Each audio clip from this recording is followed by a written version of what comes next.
paradrama tales. He texted me at dawn, "I'm signing a lease tomorrow, meeting someone else tonight, and you have until 5 p.m." To decide whether to believe my best friend's rumor or trust the father of our toddler. In that moment, my world tipped on its axis. For nearly 5 years, our life felt like a carefully choreographed dance. Two partners in step moving through college graduations, our wedding day, and the first tentative steps of parenthood. I remember the morning I woke in our sunlit bedroom, the scent of fresh coffee drifting in, as he gently kissed my forehead and whispered, "Today feels like magic." That was us sharing hopes and dreams over Saturday brunch, at our favorite diner, dreaming of adding a second child to the 16-month-old daughter toddling between our feet. Over those years, we built routines that felt as natural as breathing. Weekday mornings began with his arm around me, as I nursed the baby's soft lullabies drifting through our cozy nursery. I packed his lunch turkey sandwiches and apple slices while he packed our daughter's diaper bag, the three of us exchanging sleepy smiles before he drove us to daycare. Weekends were our playground barefoot walks by the lake, shared s'mores by a backyard fire pit, and long, laughter-filled evenings planning our next family vacation. Each milestone her first word.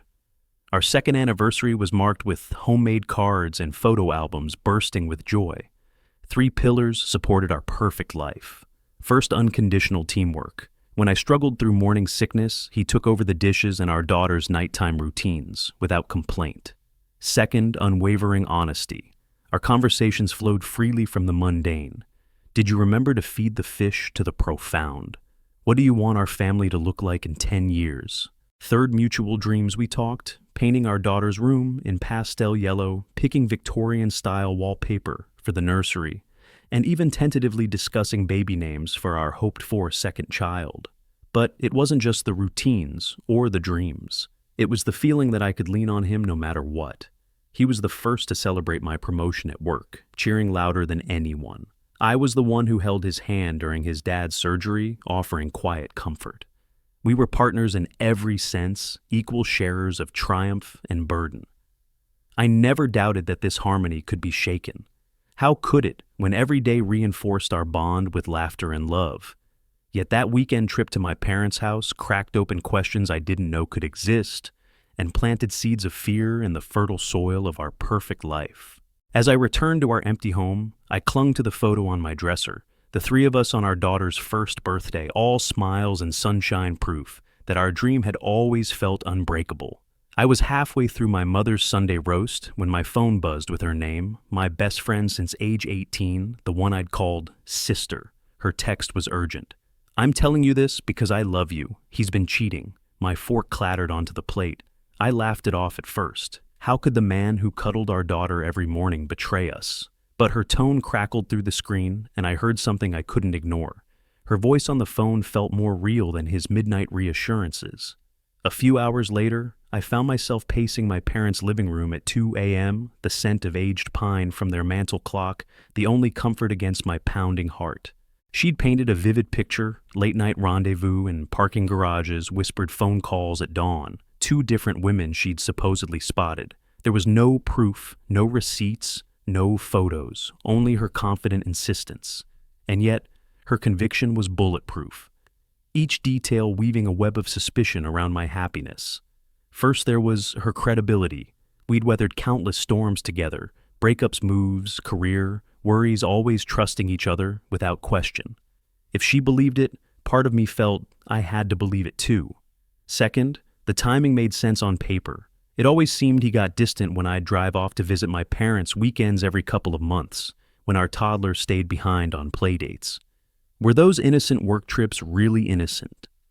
Third, she had no motive to lie, no hidden agenda I could see, yet the possibility that she wanted him for herself flickered at the edges of my mind, adding guilt to my fear.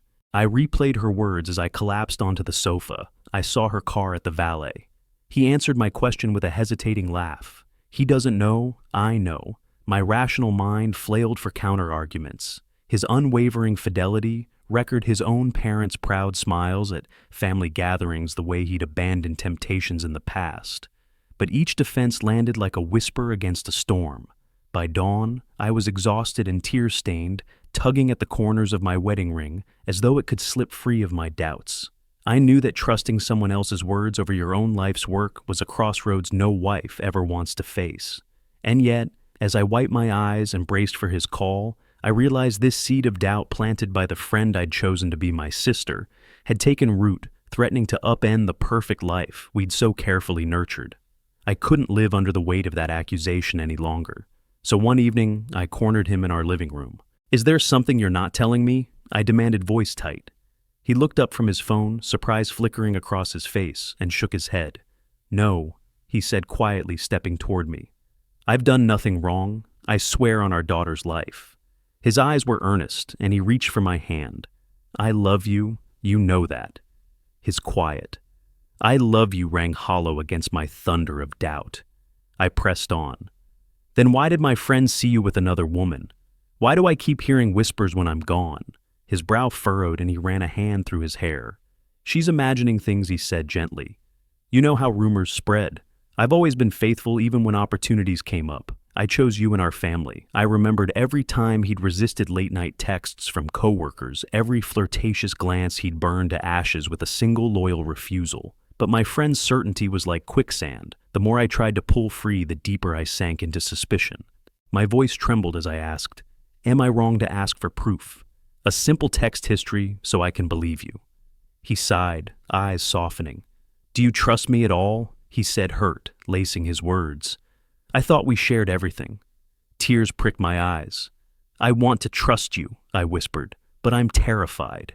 He pulled me into a hug, and for a moment his warmth felt like home.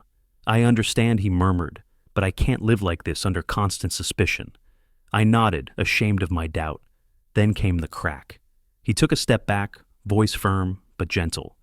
"I think you need space to figure out who you trust, me or her." Before I could protest, he grabbed a suitcase from the hall closet. I saw the resignation in his eyes as he zipped it shut. "I'll be at the hotel," he said, handing me a key card. "I'll come by to see our daughter every night, but I need to know you believe in us, or we can't keep going like this." And just like that, the man who'd been my partner in every dream was gone. The front door clicked shut behind him, leaving me alone in our perfectly furnished home, heart pounding with guilt and fear. That night, as I curled up on the couch with the baby monitor crackling softly, I realized our first real fracture had formed one. That space alone couldn't heal. For the first few nights I lay awake in our empty bed, staring at the ceiling, the Wi-Fi clock's orange glow, reminding me every second that he wasn't there. Instead of the familiar weight of his arm around me, I heard only the soft whir of our daughter's baby monitor in the next room. It felt surreal. I'd asked him to give me space, and in return, he'd exiled himself to a hotel 3 miles away. Every room and hallway, a reminder of our fracture. Each evening around 6, I'd catch sight of his headlights pulling into our driveway. He'd slip in quietly, tousle our daughter's hair, and cradle her on his shoulder, whispering "Daddy's home," even as he ignored me. My chest ached watching them, the toddler's delighted squeals, his gentle humming of her favorite song, my own voice reduced to background noise. By the time he slipped away, careful not to lock me out, I'd already crawled back into my vigil position on the couch, phone in hand, heart pounding with guilt and longing. My sister and brother-in-law took turns sleeping in our guest room, their soft breathing a soft counterpoint to my thrashing thoughts. My mother kept calling, "You have to stop this. He's punishing you for doubting him." But how could I unhear my friend's conviction? How could I unsee the way he looked at me that night when he packed? Between his nightly drop-bys, I paced my childhood home, checking over the living room where I used to host birthday parties, the kitchen where we baked Christmas cookies. Our daughter's drawings still dotted the fridge scenes of 3 smiling figures I couldn't bear to unstick. Every familiar corner became a question mark. Did he ever plan to come back for me, or only for her? Sleep dissolved into anxious hours, scrolling our shared calendar, searching for hidden clues. I silenced his name on my phone, hoping to dull the ache each time I saw his missed calls. My heart kept a ledger of every silent night, every word left unsaid. After 3 weeks, exhaustion and sorrow had carved channels in my soul. The distance I'd thought would bring clarity only magnified my loneliness. And yet every time I saw him lift our daughter onto his lap, her chubby hands reaching for him, I knew that whatever choice lay ahead, reconciliation or goodbye, would hinge on believing that those silent visits were either proof of his devotion or the prelude to a final farewell. My parents have always been my strongest allies, and when they saw me unraveling, they rallied around me with a fierce protectiveness that felt like a soft blanket against the storm of suspicion. My mother cornered me in the kitchen one afternoon, her eyes gentle but firm. "He wouldn't do this to you. He adores your family," she said, pressing her hand over mine. My father nodded from his recliner, reminding me of every time my husband dropped everything to help us move, stayed up late to calm our daughter's fever, or surprised me with breakfast in bed during my first trimester. Their unwavering faith in him offered a lifeline, even as my friend's allegations echoed in my mind. Then there was my sister and her husband, who'd moved into our guest room so I wouldn't feel alone. My sister slipped me a cup of tea one evening, her voice low. "You know he loves you, but if you need proof, just ask him to come home." Her husband, Ever, the pragmatist, pointed out that hotels cost 3 times as much as our spare bedroom. Surely, if he truly disagreed with my doubts, he'd choose home over a lobby couch. Their logic was irrefutable. Families don't abandon each other over unsubstantiated rumors.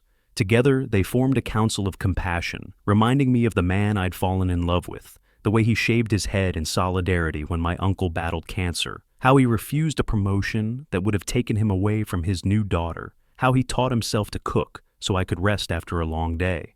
They shared stories of his kindness, his integrity, the small sacrifices he made daily that never made it into Instagram highlight reels. Each recollection shone a light into the shadow of doubt, warming the corners of my heart I'd thought frozen.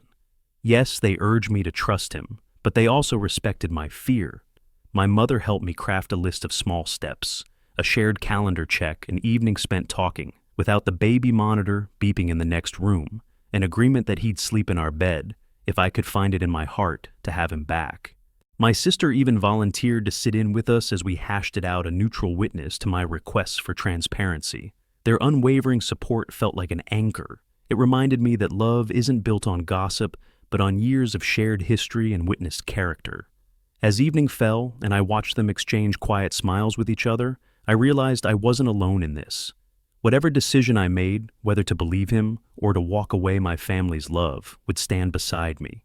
And with their voices echoing in my mind, I found a fragile confidence to face the ultimatum I'd been given to choose trust, or to brace for endings I'd never imagined. That morning, my phone buzzed with a message that felt like a guillotine blade falling through my chest. "I've given you space. If you can't decide by 5 p.m. tomorrow whether you believe me or her, I'll sign a lease, meet someone else for drinks, and start the divorce process." In that instant time, warped every second stretched into a lifetime of dread. I read and reread the words, each repetition driving the stakes deeper into my heart.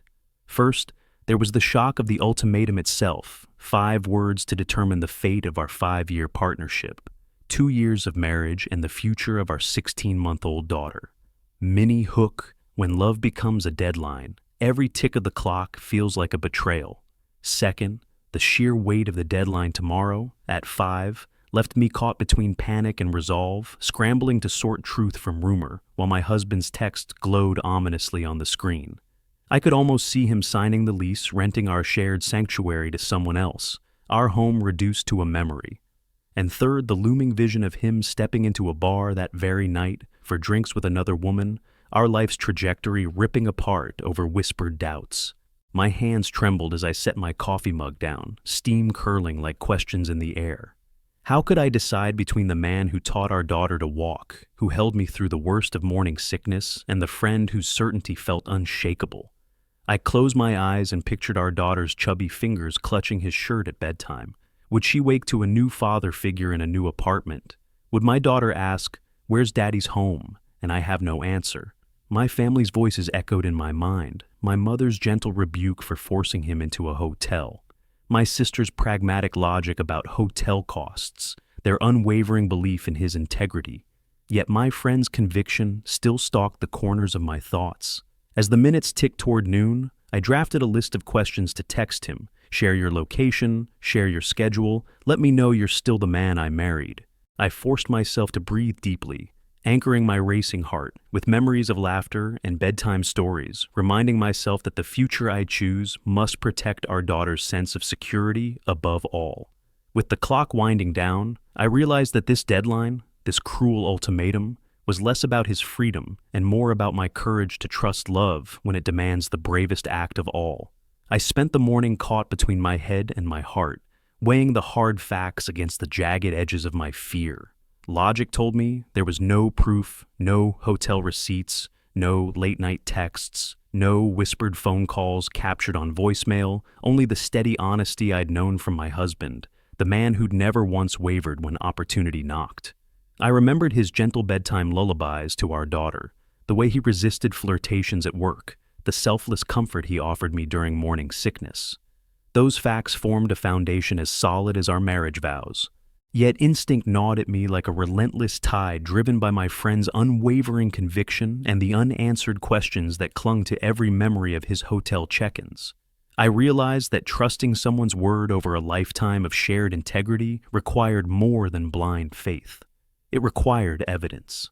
So, I quietly reviewed our shared calendar for discrepancies, noting when I'd been away and whether his entries matched his whereabouts. I glanced at our joint bank statements. No late charges for dinners with other women, no Lyft rides to far-flung locations. I scrolled through our messages, no hidden chats, no disappearing red receipts. I asked him gently but firmly to share his daily schedule, and he obliged without hesitation, sending timestamps and locations. Each transparent gesture became a small victory over suspicion. Yet the question remained, why demand space in a hotel rather than face me? I pressed him on that too, and his answer, I needed distance to gather my own thoughts, felt like a cracked mirror of my own turmoil. Rationally, I recognized that doubt in a committed marriage can spiral without proof, and I questioned whether my friend's motives lay in genuine concern or an unconscious wish to unsettle me. I sifted through voice messages, revisited our last weekend apart, and even re-watched his goodnight videos to our daughter, listening for hesitation in his, "I love you." Intuition whispered cautions. Pay attention to body language, the tone of his apology, the slight tremor in his voice when he promised fidelity. Ultimately, the search for evidence became more than a quest to prove his innocence. It became a journey to reclaim my own confidence. I realized that the strongest proof of his loyalty wasn't a document or a witness, but his willingness to dismantle his own privacy for the sake of my peace. In that delicate balance between data and desire, I found clarity. Evidence may quiet fear, but trust rebuilt in transparency offers the truest foundation for love. When my phone buzzed at 4:59 p.m., the sun was dipping low, and my heart felt like it would burst. I stared at his name on the screen and thought of every late-night lullaby he'd sung to our daughter, every scraped knee he'd soothed, every anxious moment he'd faced by my side. Point 1. Forgiveness isn't forgetting, it's choosing to believe in the person who's built your world, despite the fear that flickers in your mind. With trembling fingers I typed, "I choose us," and hit send. Knowing that trust, even rebuilt, must be intentional. But choosing trust didn't mean returning to old patterns without protection. Point 2. I laid out boundaries in that same message, shared check-ins when I'm away. Honest updates on his plans and weekly U.S. nights where our phones stay silent and our words fly freely. I reminded him that space had burned bridges between us and that home is where love feels safe, not where doubts dance in the shadows. His reply came almost instantly. "Thank you for believing in us. I'll be home tonight." As I folded that phone into my pocket, I realized the power of choice. Point 3. Whether I walked away or stayed, it had to be my decision rooted in self-respect, not panic. I looked around our living room, our daughter's blocks scattered on the rug family photos lining the mantel, and felt a surge of hope. We would rebuild one honest conversation at a time, guided by the framework of transparency and compassion. I poured a glass of wine and sank onto the couch, envisioning him at the front gate, suitcase in hand, returning not as a weary exile, but as a partner recommitted to this imperfect, beautiful family.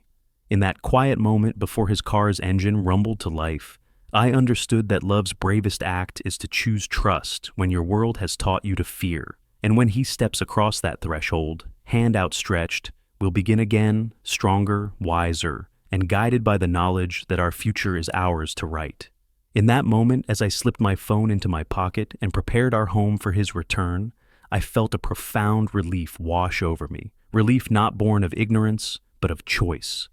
I chose to believe in the man who has been my partner through every scraped knee, every midnight feeding, and every dream we dared to share. And by pairing that belief with clear boundaries, daily check-ins, phone-free date nights, and weekly truth talks, I wasn't naively writing over the past 3 weeks of pain. I was honoring our history by building a safer, stronger future. Tonight, when his footsteps echo on our porch and he steps inside carrying the suitcase that once symbolized our break, he'll be met by the woman who refused to let fear define her. He'll see a wife who can forgive without forgetting, who demands honesty without suspicion, and who knows that real love is decided in moments of uncertainty. Our daughter will giggle at the sight of Daddy back where he belongs, and I will breathe deeply, trusting that the foundation we rebuild together is rooted in mutual respect and chosen faith. If you've ever stood at a crossroads between doubt and devotion, share your story in the comments below. Your courage can light the way for someone else facing the same choice. Subscribe to join our community of resilience, hit the bell so you won't miss our next episode on maintaining trust when the unthinkable happens. And remember, the bravest act in love is choosing to believe even when your heart trembles.